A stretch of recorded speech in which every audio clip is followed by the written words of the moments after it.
আজই ডাউনলোড করুন আর এনজয় করুন আপনার পছন্দের শো। তৌফিক জির আমি খুব বড় ভক্ত এবং শ্রোতাও। আমি আপনার মিউজিক প্রায়শই শুনি। আমি আপনার অন্ধ ভক্ত, আমার ঘরে আপনার ফটো আছে। রূপম ইসলামের অনুরাগী সৃজনের প্রত্যাবর্তনের প্রশংসায় ভাসিয়েছিল বিচারক শান্তনু মৈত্র।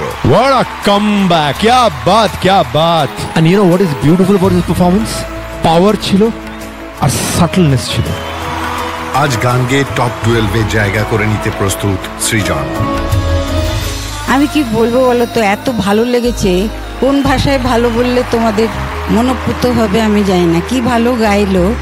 আর তৌফিক ভাইয়ের সঙ্গে আমার ভীষণ আত্মীয়তার সম্পর্ক। ওর বাবা আমাকে খুব ভালোবাসতেন। আল্লাহ রাখা খান সাহেব, আমরা আব্বাজি বলে ডাকতাম। কত যে গান শিখেছি ওনার কাছে। আর খালি খালি বলতেন, তুমি কেন আগে আসোনি আমার কাছে, এই কথা বলতেন।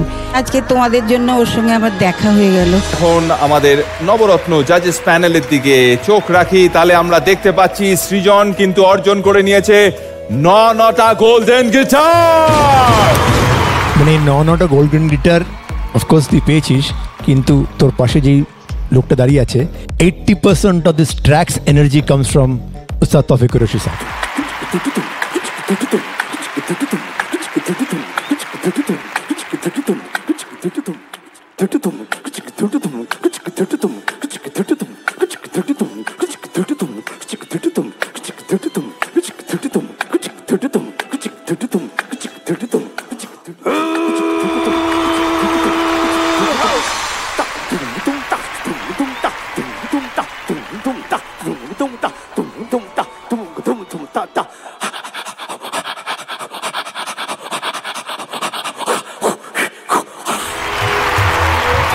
একবার জোরে হাততালি হয়ে যাক উস্তাদ তৌফিক কুরেশি জির জন্য।